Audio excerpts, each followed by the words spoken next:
এক গ্রামে বাস করত এক বৃদ্ধ চাষি। তার ছিল দুই ছেলে, বড় ছেলে জয় আর ছোট ছেলে বিজয়। জয় ছিল অনেক চালাক, কিন্তু ছোট ছেলে ছিল একটু ভোলা টাইপের, কোনো কিছু ভালো মন্দ বুঝতো না। হঠাৎ বৃদ্ধ চাষি অসুস্থ হয়ে পড়ে। চাষি দুই ছেলেকে ডেকে বলে, বাবা জয় আর বিজয়, আমি মনে হয় আর বেশি দিন বাঁচব না রে বাবা।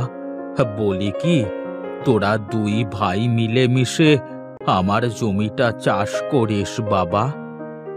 বাবা, তোমার কিচ্ছু হবে না, তুমি এমন করে চিন্তা করো না তো। দরদ একেবারে উপড়ে পড়ছে বাবার উপর। বুড়োটা মরলে এই সম্পত্তির ভাগ ওই হাবাটাকে এক অংশ দেব না। চিন্তা আর কি সাধে করি, আমার তো সব চিন্তা তোকে নিয়ে।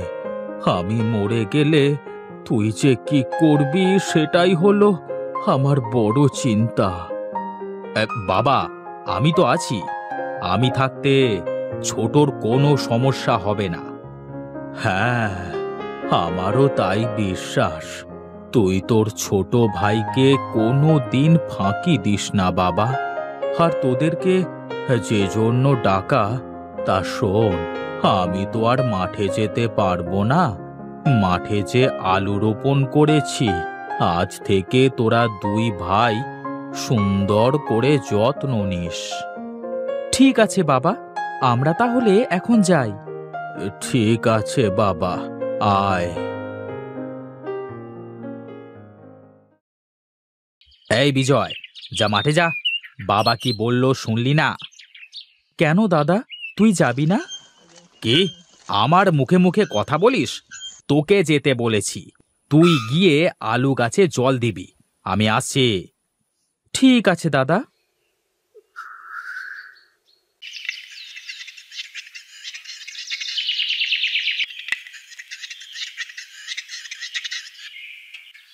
কি গো, বাবা কি বললো?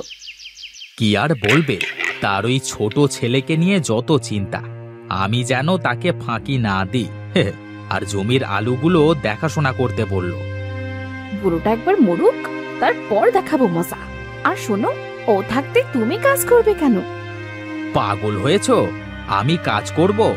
আমি এখন খেয়ে দিয়ে ঘুমাবো। তাই করো, আর তোমার বাবা শুনলে বলবো তুমি মাঠে গেছো। হ্যাঁ, তাই বলো। এখন কিছু খেতে দাও তো।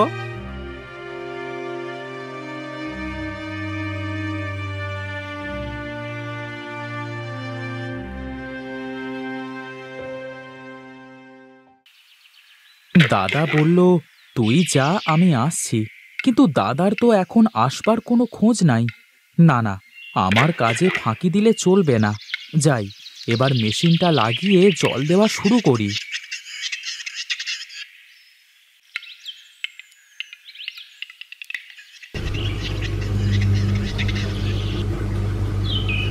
এ কি বিজয়, তুই একা একা মেশিন জুড়েছিস যে? তোর বাবা আসেনে? বাবার শরীরটা ভালো না কাকু। বাবা বলেছে আমাদের দুই ভাইকে এই জমি দেখাশোনা করতে। তা তোর বড় ভাই জয় কই? দাদা বলল আমাকে মাঠে আসতে, দাদা পরে আসবে।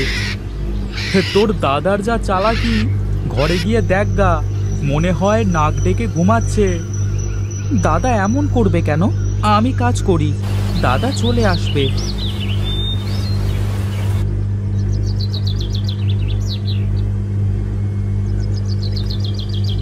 কি রে বিজয়, এখনো কাজ করিয়ে যাচ্ছিস? হ্যাঁ কাকু, বাবার হুকুম মানতে তো হবেই। তা তোর দাদা এখনো আসে নাই? না কাকু, এখনো আসে নাই, আর আসবেও না। ও যে কুঁড়ের কুঁড়ে। না, সত্যিই তো দাদা এখনো আসছে না। এইদিকে আমার শরীরটার মধ্যে ভালো লাগছে না। যাই, হাত মুখ ধুয়ে গাছতলায় গিয়ে একটু বিশ্রাম নিই।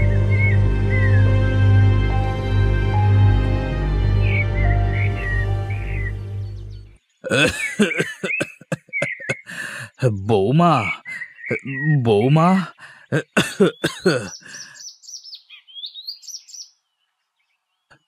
হ্যাঁ বাবা, বলুন। জয় কি জয় কি ঘরে আছে? কই না তো, আপনি তো সেই সকালে মাঠে পাঠিয়েছেন। ওদের দুভাই তো এখনো বাড়ি ফেরে নাই। কি বলো কি, এখনো বাড়ি ফেরে নাই? আচ্ছা, তো তুমি থাকো, আমি দেখি, মাঠের দিকে যাই। এ কি বলছেন বাবা?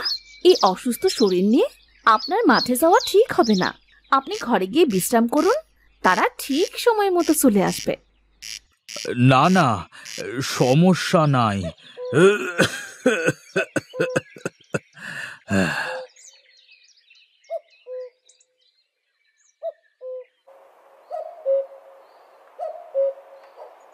এই ওঠো ওঠো, সর্বনাশ হয়ে গেল।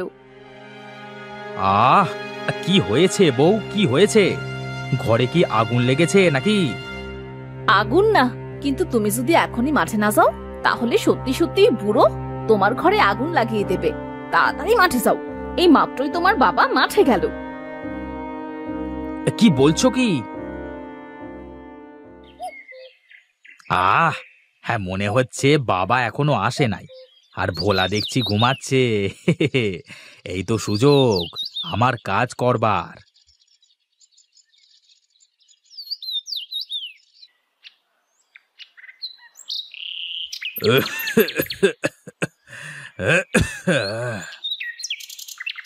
এ কি বাবা, তুমি? তোমার না শরীর খারাপ?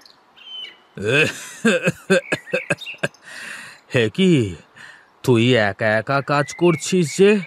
বিজয় কোথায়? কামচোর আর কোথায় থাকবে? ওই দেখো বাবা, গাছতলায় পড়ে পড়ে ঘুমাচ্ছে। বিজয়, বিজয়, এইদিকে আয় বাবা।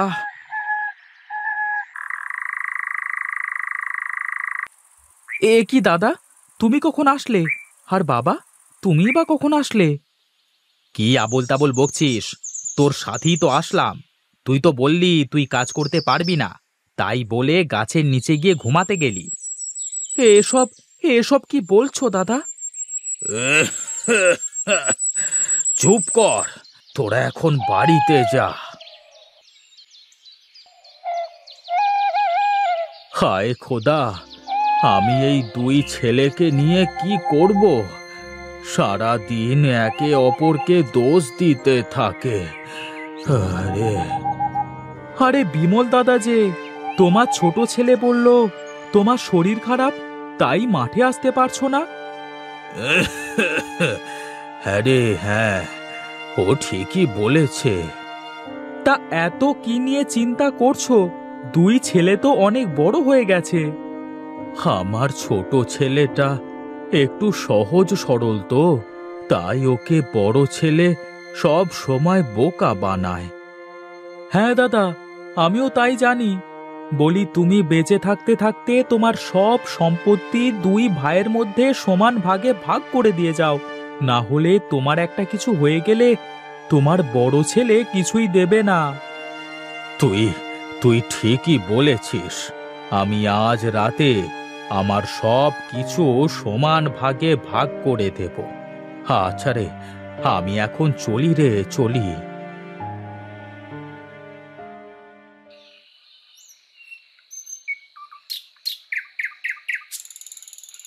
শোন, তোদের দুই ভাইকে আমি আমার জমিটার অর্ধেক করে ভাগ করে দিচ্ছি। তোরা সুন্দর করে চাষ করবি, যার ফলন ভালো হবে আমি তাকে আমার সম্পত্তির অর্ধেকের বেশি দেব। এটা কেমন বিচার করলে বাবা? আমি ঠিকই বলেছি। এখন তোরা যে যার ঘরে চলে যা। বাবা এটা কেমন বিচার করলো? বউ, তুমি চিন্তা করো না। সারা দিন ওই বিজয় গাধার মতো খাটবে, কিন্তু দিন শেষে সব ফল আমি নেব। তোমার ওপর সে ভরসা আছে আমার, তোমার যা বুদ্ধি।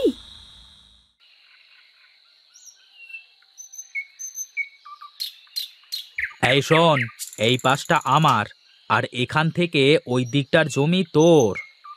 কিন্তু তোমার পাশের জমির ফসল তো অনেক ভালো দাদা। আমি বড়, তাই আমি বড় গাছের দিকটাই নেব। কিরে, তোরা তোদের জমিটা নিজের মতো করে ভাগ করে নিয়েছিস তো? হ্যাঁ বাবা, ওই দিকটা আমার আর এই দিকটা ওর।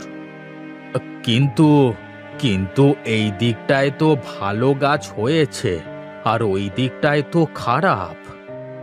না না না বাবা, সমস্যা নাই, দাদা খুশি হয়ে দিয়েছে, আমি সব মেনে নিচ্ছি। তাহলে তো আর আমার কিছু বলবার নাই। আচ্ছা, তাহলে তোরা মন দিয়ে কাজ কর।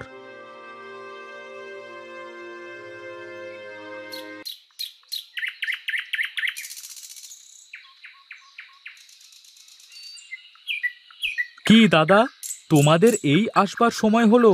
তোমার দুই ছেলে আলু কেমন চাষ করলো তা দেখবার জন্য অপেক্ষা করছি, আর তোমরা এখন আসলে? নে নে, এবার তোরা আলু তোলা শুরু কর।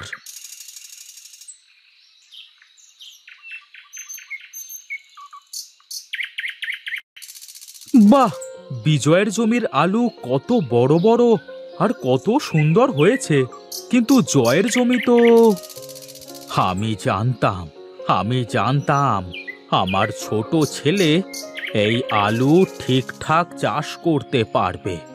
জয়, দেখ, বিজয় হাবাগোবা হলেও তোর থেকে কত যত্ন নিয়ে কাজ করতে পারে। তাই আমি আমার সম্পত্তির 1/3 2 ভাগ বিজয়কে দিলাম, আর 1 ভাগ দিলাম তোকে। জয়, তোকে। না না বাবা, আমি এত সম্পত্তি নিয়ে কি করব? তুমি আমাদের দুই ভাইকে সমান ভাগে ভাগ করে দাও। দেখ দেখ জয়, তোর ভাইয়ের মন কত বড়, আর তুই এই ভাইকে বাড়ি থেকে তাড়ানোর বুদ্ধি করছিস, হ্যাঁ? আমার ভুল হয়ে গেছে বাবা, আমাকে ক্ষমা করে দাও, আর কোনো দিন এমন ভুল করব না।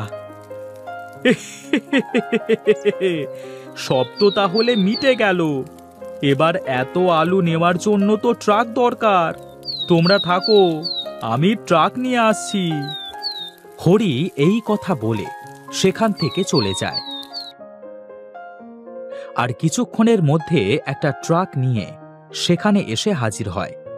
জয় আর বিজয় মিলে তাদের সব আলু ট্রাকে করে বাজারে নিয়ে যায়।